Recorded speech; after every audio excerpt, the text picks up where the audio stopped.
Good morning, everyone. It's Robert from East Coast Sawing. So today in the shop, we're doing a little bit of stock preparing for the winter. Sawmill not running with the colder weather. I like to gather up all my small chunks of wood and process them into boards for winter use.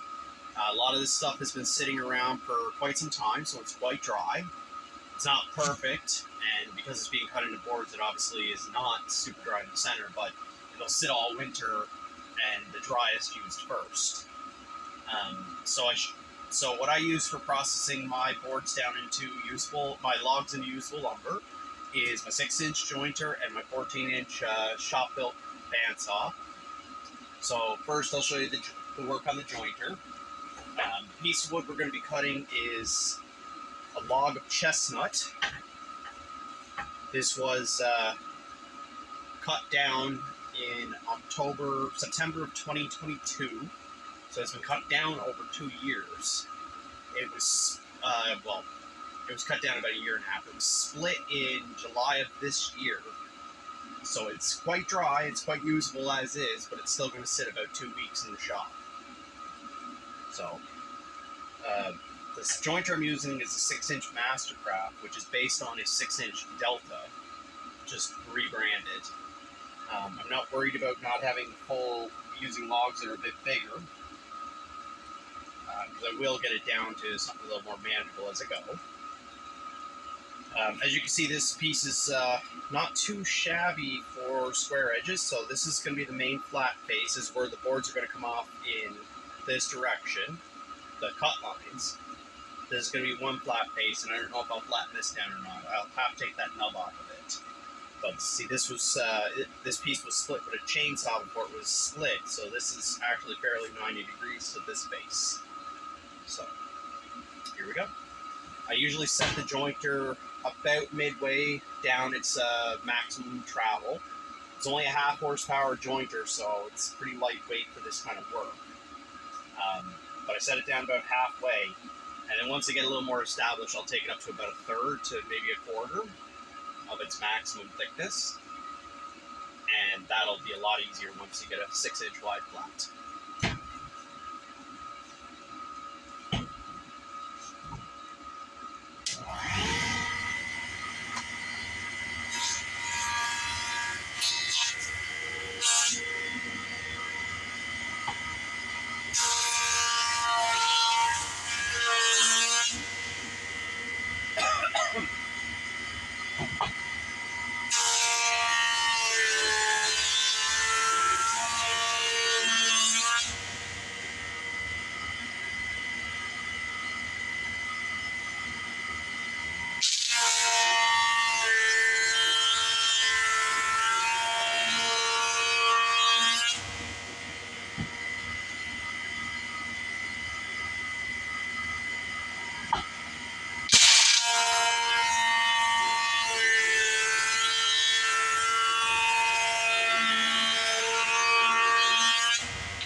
So once I get it mostly flat, like enough of a reference surface from front to back, I'll usually start my edge at that point, just because usually I'm wider than 6 inches. In the case of this, I am. So this will come down probably 1/2 inch to get a nice bearing surface. Then I'll be able to come back and do a little more work on this side, this flat face, and not have to worry about an overhang.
So we got a nice flat reference surface here now.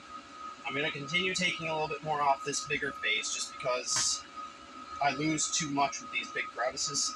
So if I'm going to lose it, I might as well lose it at the joint.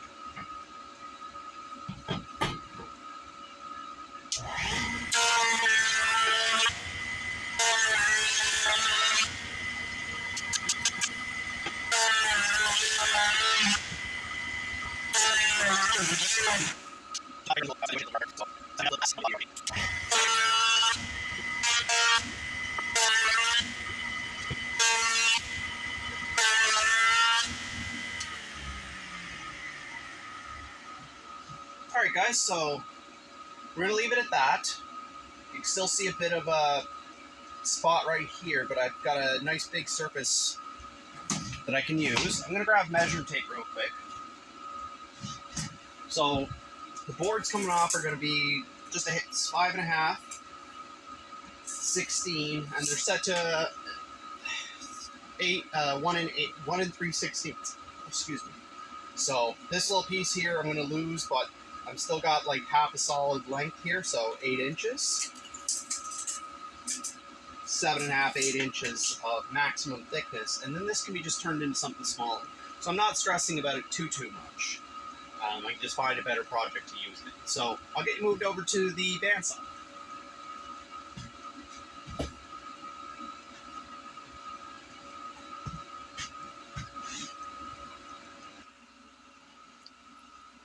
Alright guys, so we're at the bandsaw now. This is my homemade Matthias Wendell 14-inch bandsaw. I have other videos about the construction of some of the construction of this and talking about it. But the reason I chose the 14-inch, Matthias offers plans for his 14, 16, 20, and 26. The 14 uses standard 93.5-inch blades, and it was easier to make because it doesn't use trunnions. And I'm not big on tilting the table a lot at this point, so this one was a lot easier to build for me. I'm running a 3/8, I believe it's 3/8 by 6 TPI. It's got a bit of a wide set on it, so it actually works really good for this. So yeah, it's a 3/8 by 6. 3/8 by 6 or 3/8 by 8. And it works really good. I have a 3/4 resaw blade, but it needs to be sharpened and it's a bit of a hassle to put on. So this works out. 3/8 by 16 is a good all around. The fence is homemade from cabinet grade Baltic birch. It's just clamped in place. And it's set to 1 3/16.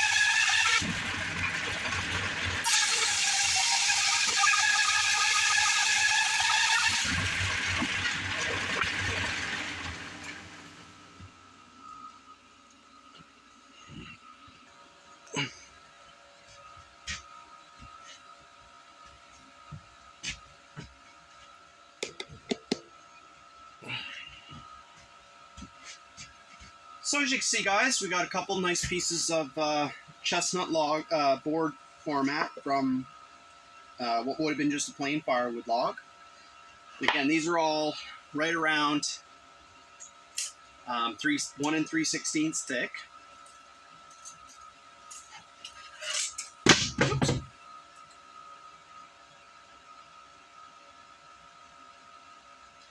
Maybe a little less, but they're all going to be just fine for use. I can resaw them a little bit further and turn them into 3/4 stock, 1/2-inch stock, 3/8 stock. Pretty much endless what I can do with them now that they're in board format. But it's a quick way to make lumber in your shop when you only need small pieces for small projects. I have some boxes I want to be building very soon that I need some really thin stock for. So this is some of the firewood I did yesterday, and this is actually bird's eye maple. So I'm going to run it real quick over the jointer so you guys can see the pattern much better.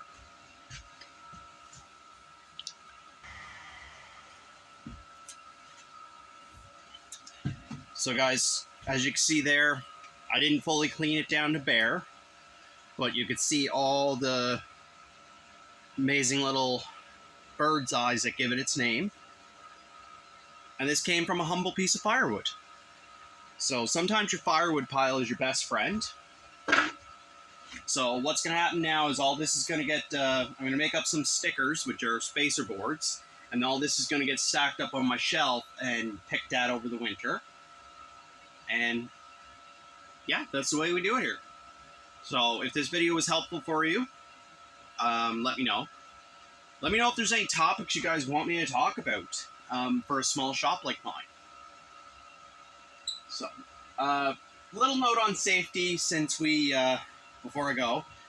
You've probably seen in my jointer I didn't have a guard set up. I don't use a guard when I'm doing this kind of work, because it tends to get in the way if I'm using a really big chunk of wood that's wider than the jointer. And I'm holding a really big piece of wood. It's not a big deal that it's not going to fall through the guard on me. Like, it's, what I'm doing is not small pieces. When I just did that piece of bird's eye, I did use a push block. As for resawing on the bandsaw, as you see, my bandsaw does not have any guards on it. The only guard it has is this partial one on the side, just more so I don't hit the blade when I'm reaching over to turn on the switch. That's a personal choice. At the time when I built this, it was winter and I didn't have all the materials ready to build a proper guard. This winter, what I might do is build something like this, but wrap around the wheel. I run a bandsaw mill, as you've seen in my video, so being around a spinning blade without all the guards is normal for me. If you don't feel comfortable doing it yourself, don't do it. That's all I can suggest to you. My safety is my priority, and I feel safe and comfortable using this machine as is, because there's really no way for me to actually get cut other than cutting my finger on the blade while I'm pushing it through. Because even though there's no guard here, I'm never in a position where my hand is above the blade guides. So this is not a factor. Again, that guard right there kind of prevents me from brushing the blade while I go to turn it off. Like, I have to be deliberately getting behind it, and it leaves it open for me to pluck it for attention. And with the way the table's set up, if the blade comes off, it's only coming forward a very tiny amount. It's not going to come at me. And I know this because I've had the blade come off on camera, actually. So I know the blade coming off is not going to be a big deal. So that's my choice for safety. I don't run a guard on my table saw for the same reason. It's my choice. I feel comfortable not using it. So, enough about safety sallies and all that stuff. If you find the video helpful about resawing your own lumber from firewood, let me know. Give me a thumbs up. Give me a thumbs down if you didn't like it, man. Guys, tell me the truth, okay? Consider hitting that subscribe button. I'd like to get the subscribers up, guys. You guys want to make me keep being here, so let's build the numbers. Thanks, guys.